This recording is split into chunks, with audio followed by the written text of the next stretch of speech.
जय हिंद, जय भारत साथियों। आज बहुत ही एक महत्वपूर्ण विषय पर चर्चा लेकर आया हूं मैं। आप सभी जानते होंगे श्रीलंका की हालत क्या हो रही है। बहुत ही छोटा देश है, यहाँ तक कि भारत के सामने बहुत ही ना के बराबर का एक देश है, लेकिन वहाँ की स्थिति आप जानेंगे तो आप दंग रह जाएंगे। और आप सभी जानते होंगे कि वहाँ के प्रधानमंत्री जी ने इस्तीफ़ा दे दिया। इस्तीफ़ा देने के बाद भी वहाँ के लोगों के मन में इतना आक्रोश है, इतना गुस्सा है कि उनके घरों को जलाया जा रहा है। वहाँ के सांसद नेताओं को, विधायकों को सड़कों पर दौड़ा दौड़ा के मारा जा रहा है। ऐसी स्थिति क्यों, यह आप सब जानते हैं? जी नहीं, वहाँ पर भी ऐसे ही हालत पैदा किए गए। लोगों को लड़ाया गया, लोगों को धर्म के नाम पर बांटा गया और उसके बाद ऐसी स्थिति बनी कि लोग आपस में इतने मजबूर हो गए लड़ने के कि सत्ता ही हाथ से चली गई। वहाँ की लड़ाई इतनी खतरनाक हो चुकी है कि वहाँ पर अब कोई प्रधानमंत्री बनने को तैयार ही नहीं है। प्रधानमंत्री की सीट खाली है, लेकिन कोई भी ऐसा उम्मीदवार नहीं है जो प्रधानमंत्री बन सके या बनना चाहे। आज ऐसी ही स्थिति हमारे देश में भी हो गई है। आज हम सब जानते हैं कि किस तरीके से हिंदू मुसलमान को छोड़िए सभी धर्मों में लड़ाई की जा रही है, लड़वाया जा रहा है। ऐसा क्यों? लड़ने की नौबत क्यों आती है या लड़ाने की नौबत क्यों आती है? क्योंकि आप अपने आप को बचाते हैं। उस लड़ाई के सामने दो लोग लड़ रहे हैं, आप अपने आप को बचाने की कोशिश करते हैं। हमारे देश में मूल मुद्दे पर बात क्यों नहीं की जा रही है?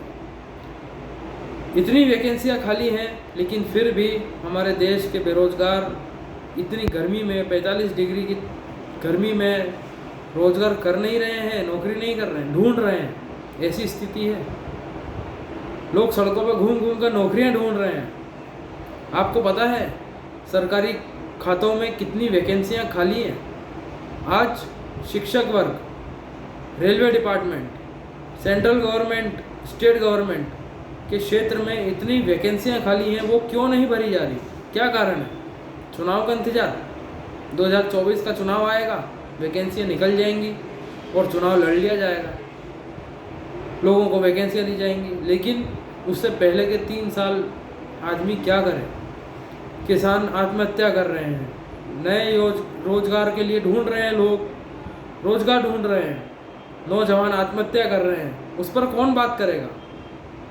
ये हमारे देश के जो नेता हैं, जो शीर्ष पर बैठे हैं, मैं किसी का नाम नहीं लूँगा, यह उनकी जिम्मेदारी बनती है। आप सभी जानते हैं कि आज के ज़माने में हमारे देश में किसी भी समस्या का समाधान एक नेता ही कर सकता है, और किसी भी समस्या को बढ़ाने का काम भी एक नेता ही कर सकता है। उनके इशारों पर, उनकी नज़रों के सामने जो चाहे वो कर सकते हैं। तो अच्छा काम क्यों नहीं हो रहा है? ये सवाल करने का बात है। ये हमें सवाल करना होगा हमारी सरकार से, राज्य सरकार से, पंचायती सरकार से, देश की सरकार से कि हमें रोज़गार क्यों नहीं मिल रहा है। इतनी वैकेंसियाँ खाली होने के बावजूद क्यों घूम रहे हैं लोग? इस मुद्दों पर कोई बात नहीं कर रहा है, कर भी नहीं सकते हैं, क्योंकि अगर कर देंगे तो उनकी सत्ता चली जाएगी। आज हमारे देश में धर्म के नाम पर लड़ाया जा रहा है और लोग लड़ रहे हैं। जो नहीं लड़ रहे हैं उनके मन में सवाल है कि ऐसा क्यों, हमें क्यों लड़ने की ज़रूरत पड़ रही है? और कोई काम नहीं है देश में? बेरोजगारी की समस्या नहीं है देश में? अकाल की समस्या नहीं है देश में? किसानों की समस्या नहीं है? उस पर बात क्यों नहीं हो रही? बात करने वाला कौन है? आज हमने हमारी सरकार को चुना है, राज्य सरकार को चुना है, केंद्र सरकार को चुना है, तो हमारी ही जिम्मेदारी है कि हम उनसे सवाल करें।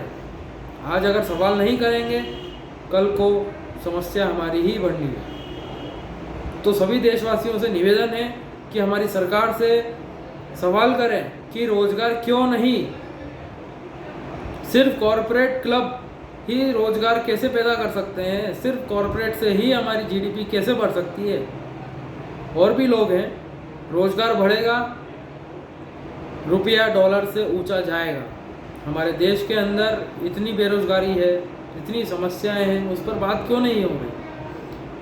लड़ने से क्या होगा, ये हमें सोचने की समस्या, ये हमारा सोचने का एक विषय है और सवाल करने का विषय है हमारी सरकारों से, जिन्हें हमने ही बैठाया है, हमने ही सत्ता दिलाई है। तो हमारा ही फर्ज बनता है कि उनसे सवाल करें। और जो धर्म के नाम पर लड़ाया जा रहा है उसके लिए एक ही उपाय है, भारतीयता। हम सभी भारत के वासी हैं और सभी भारतीय हैं।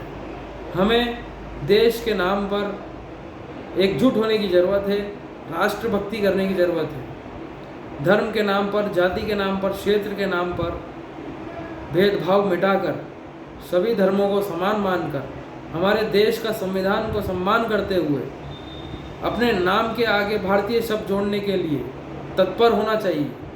यही एक सिंपल सा एक उदाहरण है और सॉल्यूशन है जो हमारे देश को एकजुट कर सकता है।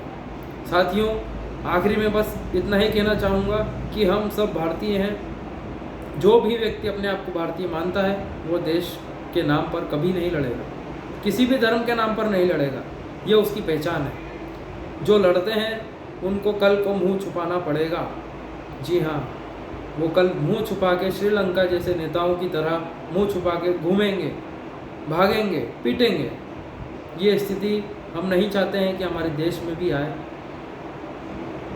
सभी संपत्ति हमारे देश की संपत्ति है।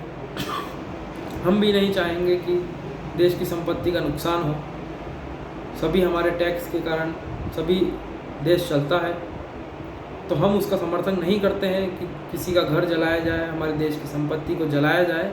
लेकिन हम उस चीज़ का समर्थन करते हैं भारतीयता। भारतीयता को अपनाएंगे। जो भी व्यक्ति देश राष्ट्रहित चाहता है उसके लिए धर्म कोई मायने नहीं रखता है। हमारे देश के सैनिक बॉर्डर पर लड़ते हैं, देश की सेवा करते हैं।